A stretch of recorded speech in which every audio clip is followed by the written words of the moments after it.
नमस्कार। बिहार थिएटर कार्यक्रम में आप सभी दर्शकों का बहुत बहुत स्वागत है। आज आपके साथ मैं हूं आपकी होस्ट पूजा। रंगमंच अभिव्यक्ति का बहुत ही प्रतिभाशाली माध्यम है। समाज को सीख देना हो या फिर लोगों के मनोरंजन की बात हो, रंगमंच हमेशा लोगों के दिमाग पर गहरी छाप छोड़ता है। आज हम आपको ऐसे शख्सियत से रूबरू करवाएंगे जो न हमें सिर्फ रंगमंच की बारीकियों के बारे में बताएंगे, बल्कि वो हमारे साथ अपने अनुभव भी साझा करेंगे। तो आज हमारे साथ मौजूद हैं रंगमंच के वरिष्ठ कलाकार और निर्देशक गुप्तेश्वर कुमार जी। सर, आपका बहुत बहुत स्वागत है हमारे कार्यक्रम बिहार थिएटर में। बहुत बहुत धन्यवाद। अच्छा लगा आप लोगों के बीच में आकर के। इतने दिनों की मेहनत आज थोड़ी कामयाब लग रही है कि आप मुझसे रूबरू हो रही हैं, मुझसे बातें करना चाहती हैं और कुछ अनुभव साझा करना चाहती हैं।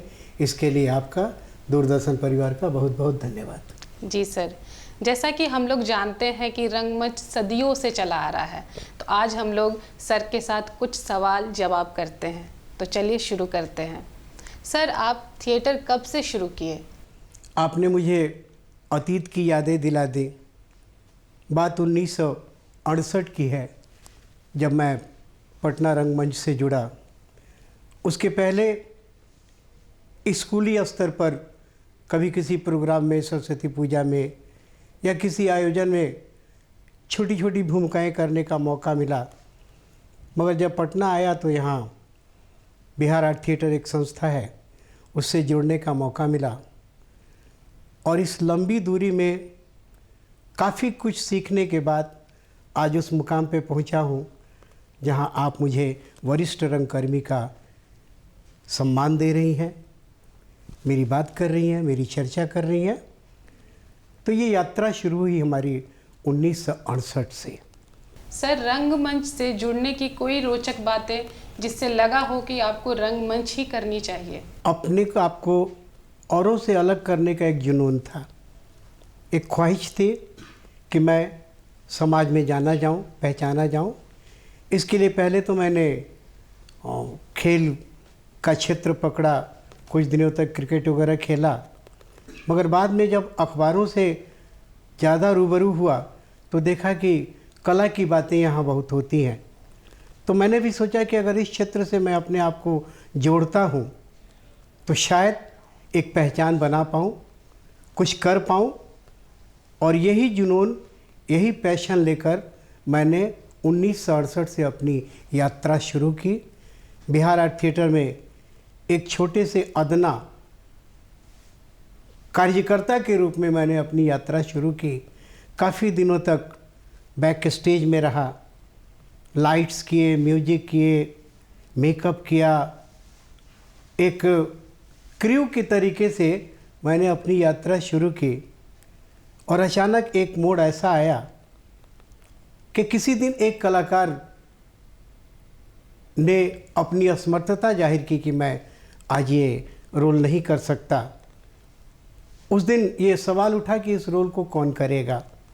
चूँकि मैं मंच के हर विधाओं से जुड़ा था, लाइट, म्यूज़िक, सेट्स, मेकअप, तो मैंने अपनी इच्छा जाहिर की कि शायद मैं इसको कर पाऊँ। निदेशक हमारे अनिल कुमार मुखर्जी ने विचार किया।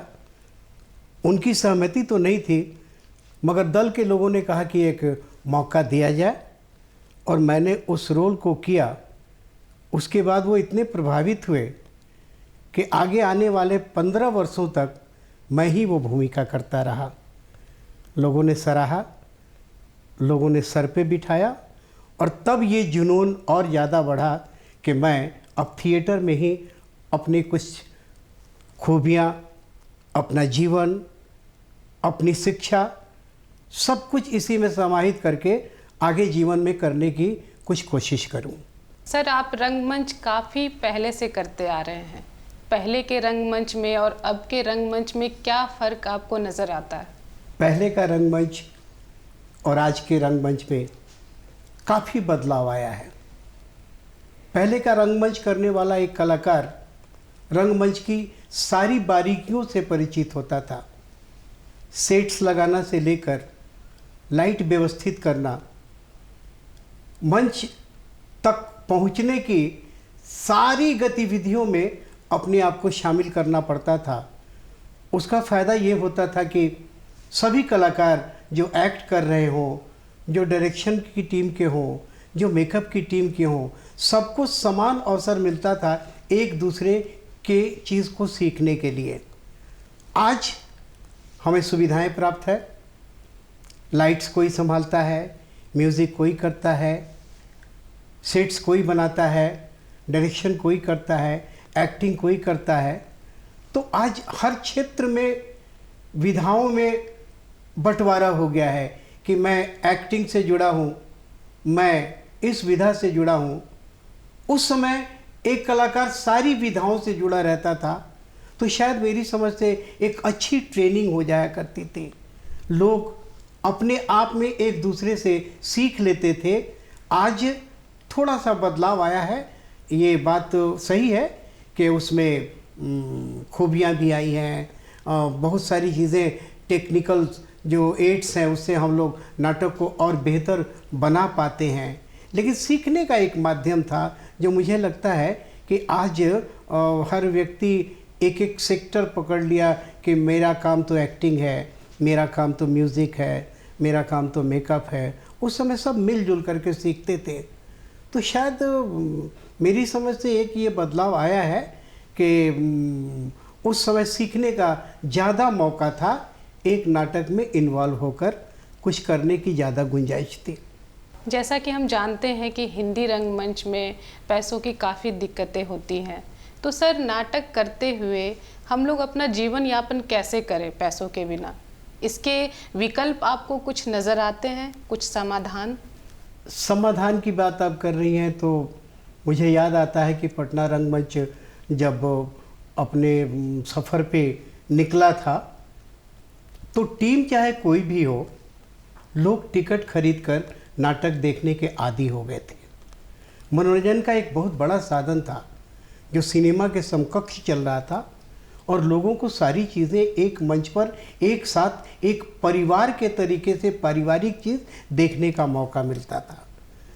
तो मुझे याद है कि लोग टिकट खरीदते थे, हम टिकट बेचते थे और सहज स्वीकार करके लोग टिकट खरीद कर आते थे।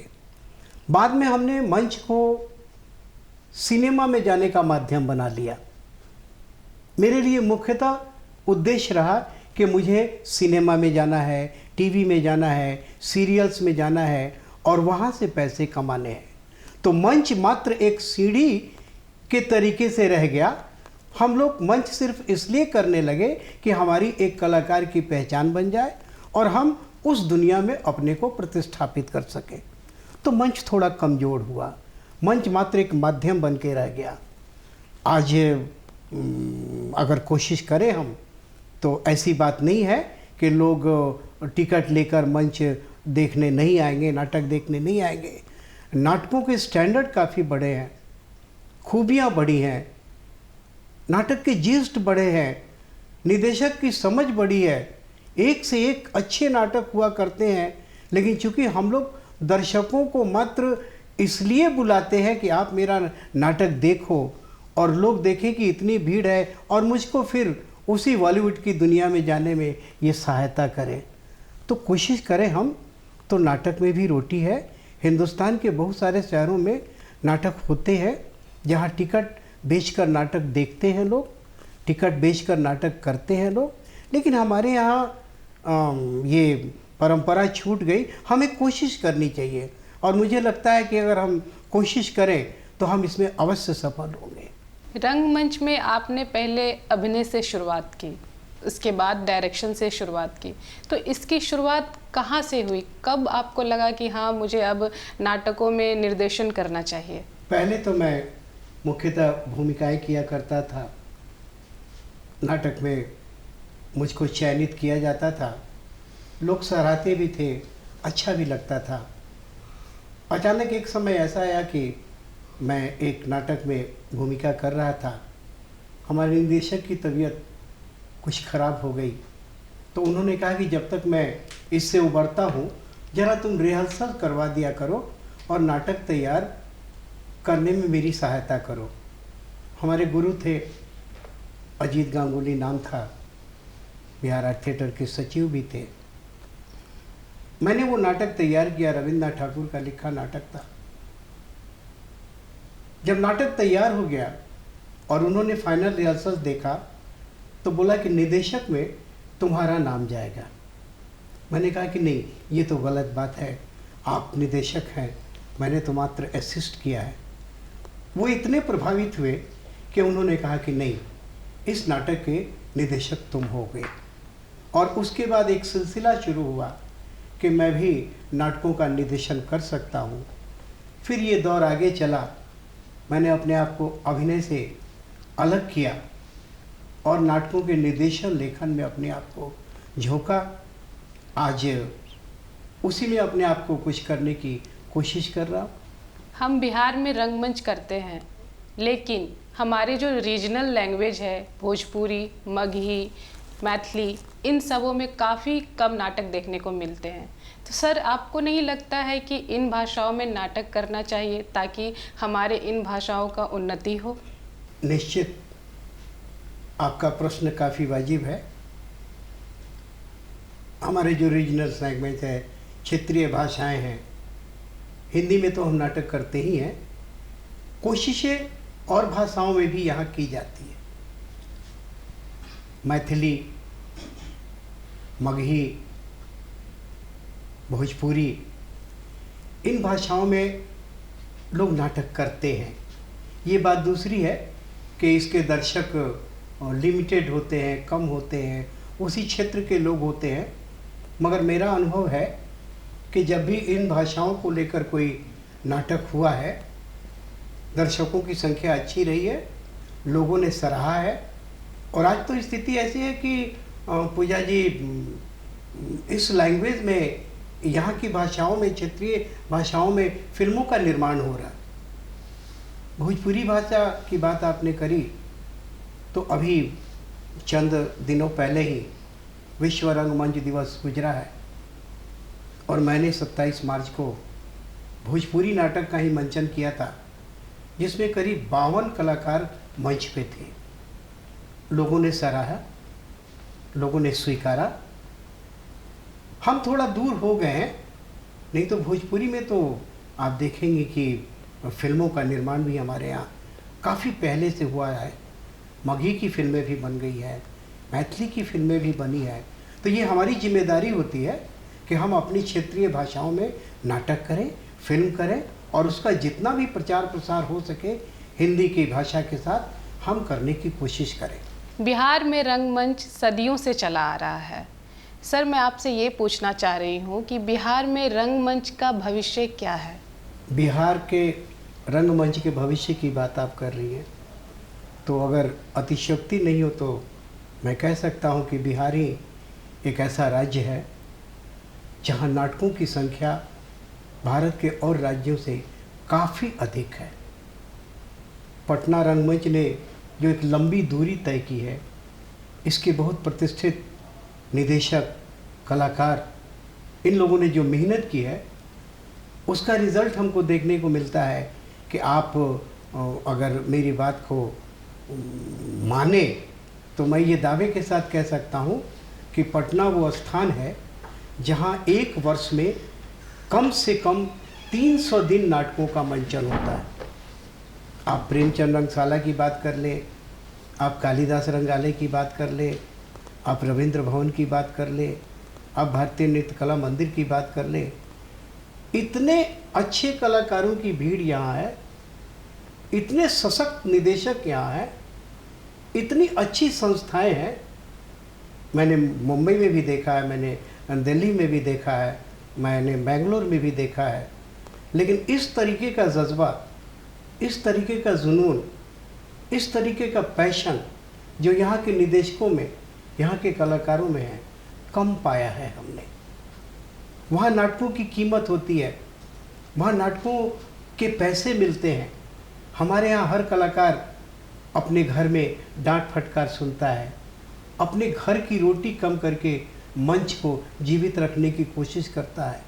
ये बहुत सराहनीय है और मैं दावे के साथ कह सकता हूँ कि बिहार मंचन में, नाट्य मंचन में अग्रणी है देश में, और इसका भविष्य बहुत उज्जवल है, बहुत उज्जवल है। मेरी तो शुभकामना है, और मैं चाहूँगा कि 365 दिन में 300 के बजाय 365 दिन मंच, और शायद ये होगा। भारतीय फिल्मों में पटना रंगमंच का क्या योगदान है? आपने एक बड़ा अजीब सवाल पूछा। लोग हमें अहमियत नहीं देते, लेकिन पटना रंगमंच का, पटना के कलाकारों का भारतीय फिल्म में, उस दुनिया में बहुत बड़ा योगदान है।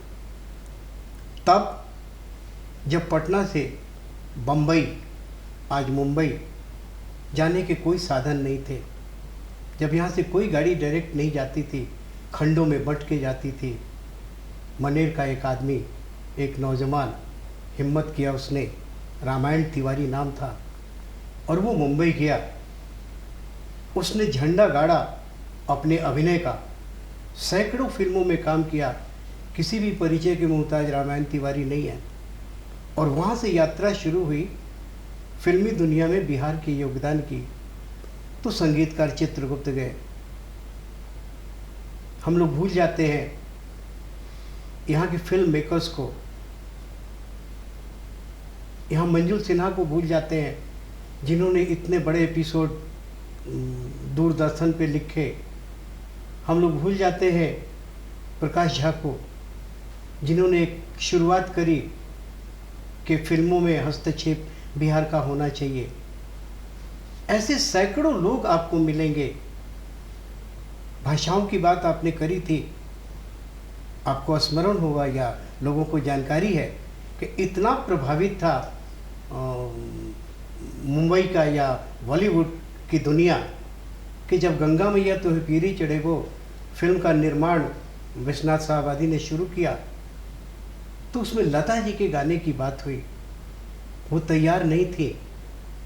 हमारे राष्ट्रपति डॉक्टर राजेंद्र प्रसाद ने हस्तक्षेप किया, लता मंगेशकर को रिक्वेस्ट किया, उनको बुलाया और कहा कि ये क्षेत्रीय भाषा हमारी भाषा और बिहार के योगदान की एक कहानी लिखेगा, आप इसमें गाओ। लता जी ने सहर्ष स्वीकार किया और गंगा मैया तो पीरी चढ़े वो जैसी फिल्म में उनके गाने आज भी गूंजते हैं। उसके बाद यहाँ की फिल्मों ने अपनी इज्जत बनाई, अपनी प्रतिष्ठा बनाई, बॉलीवुड को मजबूत किया। ऐसी 20 फिल्म आपको मिलेंगी, गंगा मैया तो पीरी चढ़े वो, मलम परदेसिया, राम जैसन भैया हमार, दंगल, और बहुत सारी फिल्में हैं जिन्होंने एक अच्छे समूह में कलाकारों को दिया है। हमारी भाषा, आप देखेंगे कि हमारी भाषा का प्रयोग बम्बई फिल्मों में काफ़ी सहज स्वीकार किया जाता है। लोग इसको काफ़ी पसंद करते हैं। वो चाहे परेश रावल जी की भाषा हो, हे बुर्बक कहीं का काहे इससे बोलते हो, ए जरा इधर बतियाओ ना, एक गुंजा जरा देखो ना, खई के पान बनारस वाला, ए हमरे तो करेजवा में चोट लगा है रे, नैन लड़ जाई है तो मनमामा कसक होइबे करी। ये हमारे कल्चर है, ये हमारी भाषा है, ये हमारे लोक संगीत है, हमारा डोमकच है, जिसको लेकर के फिल्म बनती है हम आपके हैं कौन और दीदी तेरा देवर दीवाना, उसको चित्रित किया जाता है। वो हमारे यहाँ का कल्चर है, हमारे यहाँ का डोमकच है, हमारे यहाँ का बिरह है, जिसको राज कपूर जी ने सजनवा बैरी हो गई हमारे में शूट किया। तो हम योगदान के मामले में पीछे नहीं हैं, काफ़ी योगदान है। और आज आप उठा के देखेंगी नज़र तो कहने की कोई बात नहीं है। और शत्रुघ्न सिन्हा साहब से लेकर के पंकज त्रिपाठी तक, विनीत से लेकर के और अखिलेंद्र मिश्रा तक, और एक लंबी फहरिस्त है कलाकारों की जो आज फिल्मों में अपना योगदान दे रहा है। तो बिहार के फिल्मी कलाकारों का योगदान पहले भी रहा है और मुझे लगता है कि एक समय आएगा जहां वर्चस्व भी रहेगा।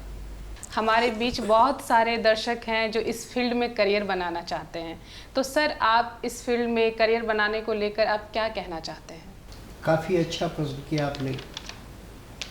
आज हर उस घर में जिसमें से कोई लड़का या लड़की अपना करियर बनाना चाहता है, इस विधा में परिवार में एक प्रश्न उठता है, भविष्य क्या है? काफ़ी उज्जवल भविष्य है। एक बात सबों को अपने दिमाग से निकाल लेनी पड़ेगी कि फिल्म में करियर बनाने का मतलब मात्र अभिनय होता है। ऐसा नहीं है। फिल्म या नाटक जिसको भी कहिए, वो एक सामूहिक प्रयास है और उसमें इतनी विधाएं हैं जो आज पेड विधाएं हो गई हैं, जिसमें काम के पैसे मिलते हैं। हम नहीं देख रहे हैं कि इस कैमरे के पीछे जो व्यक्ति खड़ा है वो देखने में कैसा लगता है, उसकी शक्ल सूरत कैसी है, लेकिन इस कैमरे के पीछे उसकी रोटी छुपी है, उसकी रोटी छिपी है और वो एक काबिल व्यक्ति है जो इस माध्यम से अपनी रोजी रोटी चला रहा है। तो कैमरा, मेकअप, म्यूज़िक, स्क्रिप्ट, बहुत सारी विधाएं ऐसी हैं जहां आप अपने करियर बना सकते हैं। और आजकल तो सरकार की तरफ से पढ़ाइयाँ भी हो रही हैं कि आप एडिटिंग में जाना चाहते हो, आप म्यूज़िक में जाना चाहते हो, आप स्क्रिप्ट राइटिंग में जाना चाहते हो। हम लोग बड़े हल्के से ले लेते हैं किसी बात को कि अरे ये तो बड़ी छोटी सी बात है, अरे उस सांबा कितना इनाम रखा है रे सरकार ने। मगर ये 2 लाइनें लिखने का कीमत होता है, इसकी कीमत होती है, इसके पैसे मिलते हैं। एक गाना हमारे बीच में आता है 1 2 3 4 5 6 7 8 9 10 11 12 13, और जब उसके ऊपर रोटी सेकी जाती है, बनाई जाती है, उसको बनाया जाता है रोजगार, तो वो हो जाता है 1 2 3 4 5 6 7 8। तो आपकी काबिलियत, आपकी कुव्वत जहाँ भी छिपी है आपको रोटी दे जाएगी इस क्षेत्र में। हाँ, मंच सहायक होता है, क्योंकि मंच वो भट्टी है जहाँ आप पकते हो, जहाँ आप मजबूत होते हो, जहाँ आप समस्याओं से जूझते हो। और वह व्यक्ति जो ठोकरें खाकर आगे बढ़ता है, जो पक के आगे जाता है, जो जूझते हुए आगे जाता है, बाजार में उसकी कीमत अच्छी लगती है। इसलिए मैं तो कहूँगा कि हमारे इस क्षेत्र से जुड़े हुए जितने भी नौजवान हैं, उनके परिवार के लोग हैं, हतोत्साहित ना हो।